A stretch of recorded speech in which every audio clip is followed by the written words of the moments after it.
Ukraine के drone हमलों के बाद से रूस के राष्ट्रपति व्लादिमीर पुतिन बेहद गुस्से में हैं और यूक्रेन पर रूस में बड़े हमले की तैयारी भी शुरू हो गई है। खबर है कि यूक्रेन पर रूस ने हाइपरसोनिक मिसाइल से हमला किया। रूस ने यूक्रेन के ओडेसा समेत कई शहरों पर ड्रोन से हमलों की शुरुआत कर दी है। माना जा रहा है कि पुतिन पूरी प्लानिंग के साथ इस बार ज़ेलेंस्की के हौसले को तोड़ने की कोशिश कर रहे हैं।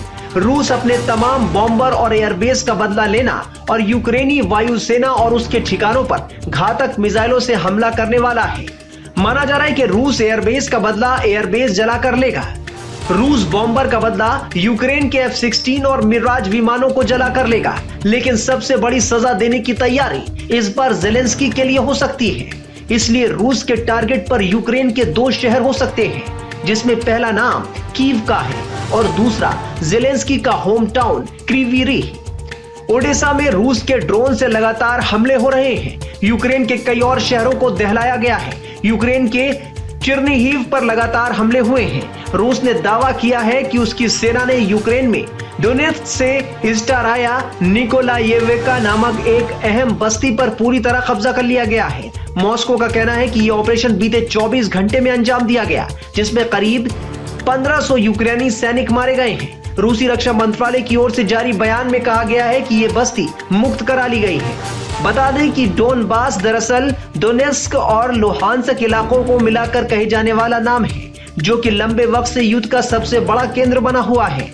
इस इलाके के ज्यादातर निवासी जातीय रूप से रूसी मूल के हैं और उन्हीं की मदद से बने मिलिशिया ग्रुप यूक्रेन के खिलाफ जंग लड़ रहे हैं। क्रेमलिन ने 2 साल पहले इस क्षेत्र को एक स्वतंत्र गणराज्य भी घोषित किया था।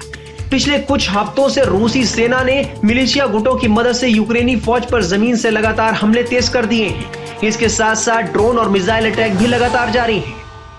देखिए, एक तो ये क्लेम है यूक्रेन का और मुझे लगता है क्योंकि जिस प्रकार से रिपोर्ट्स रूस की तरफ से भी आ रही हैं, मुझे लगता है इस क्लेम में पूरी तरह से सच्चाई है। और 41 ये जो अपर एंड स्ट्रेटेजिक एयरक्राफ्ट जो हैं, बॉम्बर्स वगैरह जो हैं, और ये डीप इनसाइड रशिया, कुछ तो साइबेरिया में भी थे उनके एयरबेसेस, और वहां पर जाके उन्होंने डिस्ट्रॉय कर दिया। जब हम मिलिट्री की तरफ से देखें तो यूक्रेन के लिए तो ये बहुत बड़ी कामयाबी है और रूस के लिए एक बहुत बड़ा झटका।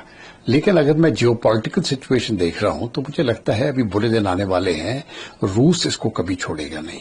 और जो अभी शांति की बात हो रही थी, 2 तारीख को सब मिल रहे हैं जब और शांति बात होगी, मुझे लगता है कि वहां पर सफलता मिलने वाली नहीं है और ये युद्ध और बढ़ेगा। और खतरा ये है, अगर इस प्रकार से चलता रहे तो ये न्यूक्लियर युद्ध तक भी जा सकता है।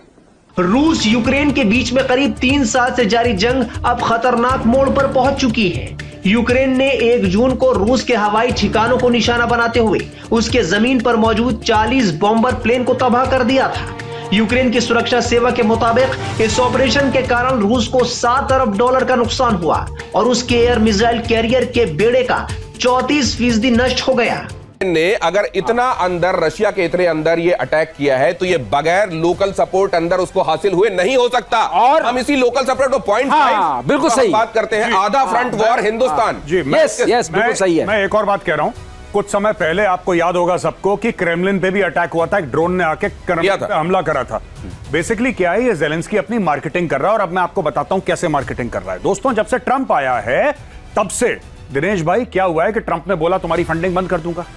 रिसेंटली जो जनरल सेक्रेटरी है नेटो का, नेटो के जनरल सेक्रेटरी ने बोला कि जितने भी नेटो की मेंबर कंट्रीज हैं सब के सब अपना जो बजट है वो 5% ऑफ जीडीपी करो। आपको भी पता ही है 5% जीडीपी का हर एक नेटो देश अपना बजट बढ़ेगा। ये नेटो के जनरल सेक्रेटरी ने ऐलान कर दिया करीब 5 दिन पहले।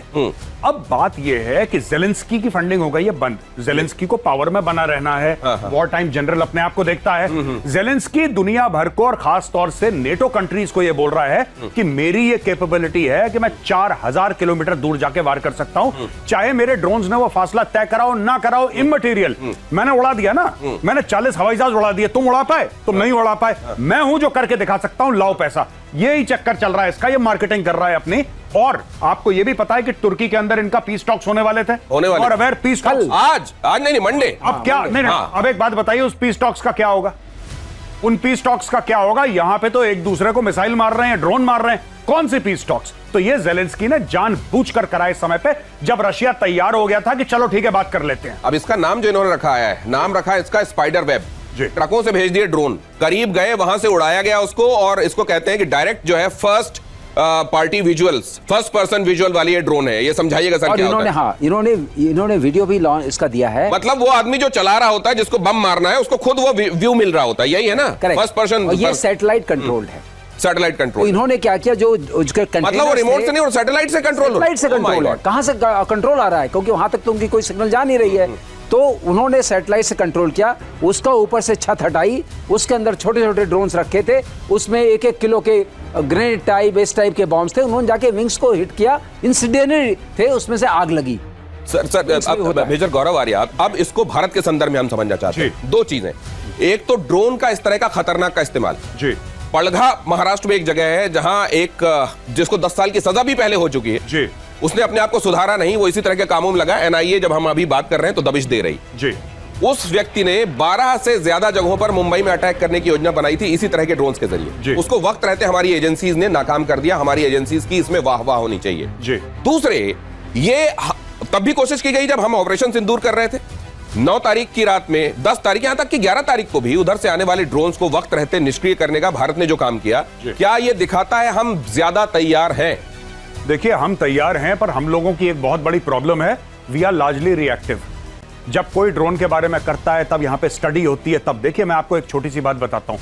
ये जितने भी ड्रोन हैं, आपको छोटा सा एक्सपर्ट चाहिए जिसको एक्सप्लोजिव के बारे में पता हो, which is not very rare, आपको मिल जाएंगे। आपको सिर्फ ऑनलाइन किसी भी प्लेटफॉर्म में, किसी प्लेटफॉर्म का नाम नहीं लूंगा, ऑनलाइन शॉपिंग प्लेटफॉर्म से आप ड्रोन ऑर्डर करिए, आपके घर में ड्रोन आ जाएंगे 7-8 दिन में।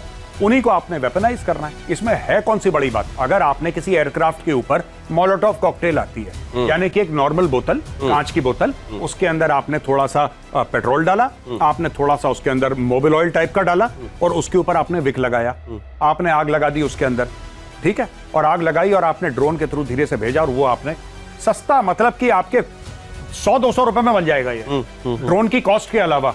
ड्रोन की कॉस्ट कितनी? 20,000, 30,000, 40,000, 50,000। भाई साहब, करोड़ों, मिलियंस ऑफ डॉलर्स का आप एक एयरक्राफ्ट, ऐसे आपने आग लगा दी एयरक्राफ्ट में। यही तो ज़ेलेंस्की कर रहा है। वो ड्रोन कोई स्पेशल ड्रोन नहीं है, वो मॉडिफाइड ड्रोन है भाई साहब। उधर रूस पर हमले के बाद यूक्रेन के राष्ट्रपति व्लादिमीर ज़ेलेंस्की ने बड़ा बयान देते हुए कहा कि अगर यूरोप और अमेरिका उसका साथ दें तो वो रूस को उसकी हैसियत दिखा देंगे, उसका गुरूर चकनाचूर कर देंगे। ज़ेलेंस्की ने पुतिन को सीधे ललकारा और कहा कि हिम्मत है तो सीधे आंखों में आंखें डालकर आमने सामने बातचीत करो। यूक्रेन का ये जो हमला है, ये मेरे ख्याल से मिलिट्री और वॉर हिस्ट्री में एक बहुत ही यूनिक हमला माना जाएगा। 4000 किलोमीटर तक इरकुत्स्क, साइबेरिया में, यूक्रेन बॉर्डर से करीब 4000 किलोमीटर दूर है, वहां तक इन्होंने ड्रोन पहुंचा के खड़े करे एक ट्रक के ऊपर और फायर किए एयरबेस पे। देखिए, ये टेक्नोलॉजी तो अवेलेबल है, सॉफ्टवेयर है, रिमोट ड्रोन्स चलते हैं इत्यादि, राइट, बट इस अटैक में जो अहम चीज है कि वो लॉजिस्टिक्स है। यूक्रेन कैसे ड्रोन्स अपने बॉर्डर से रशिया के अंदर ले गया, वहां पर ट्रकों पे लदवाए, वहां की कोई लोकल ट्रक कंपनी से लदवाए, वहां पर कुछ वुड के घर बनाए लकड़ी के कि भाई हमें यहां से वहां ले जाने हैं, और उनकी छत पे इन ड्रोन को छुपा दिया गया। हजारों किलोमीटर ट्रक चलते गए, पुलिस ने जहां रोका, नाकाबंदी है जो भी करी, ट्रक ने दिखाया कि देखो मैं तो ये वुडन हट्स ले जा रहा हूं उस डेस्टिनेशन। उन्होंने देखा फॉल्स सीलिंग में ड्रोन दबा रखे थे। वहां जब पहुंच गए उस एयरबेस के पास, वो ट्रक वहां खड़ा हो गया और रिमोटली कंट्रोल करके ऑर्डर दिया। तो ये लॉजिस्टिक्स की बहुत बड़ी एक जीत है। रशिया को डेफिनेटली बहुत बड़ा नुकसान हुआ है। यूक्रेन तो कह रहा है 41, बट रशिया कह रहा हुए हैं चाहे कम हुए हों। क्लेम है कि करीब $8 बिलियन, $7 बिलियन तक के प्लेन्स ध्वस्त हो गए हैं। 1/3 जो क्रूज मिसाइल कैरी करने वाले एयरक्राफ्ट हैं रशिया के, वो उड़ा दिए गए हैं।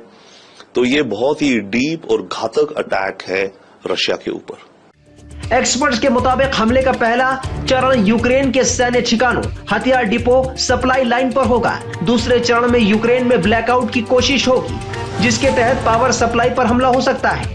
तीसरे चरण में यूक्रेन के पूर्वी हिस्से पर पूरी तरह से कब्जा करने का प्लान है। माना जा रहा है कि पुतिन इस बार सिर्फ यूक्रेन में महाविध्वंस के लिए हमला नहीं करेंगे, इस बार कोशिश यूक्रेन को लाचार बनाने और सबक सिखाने की होगी।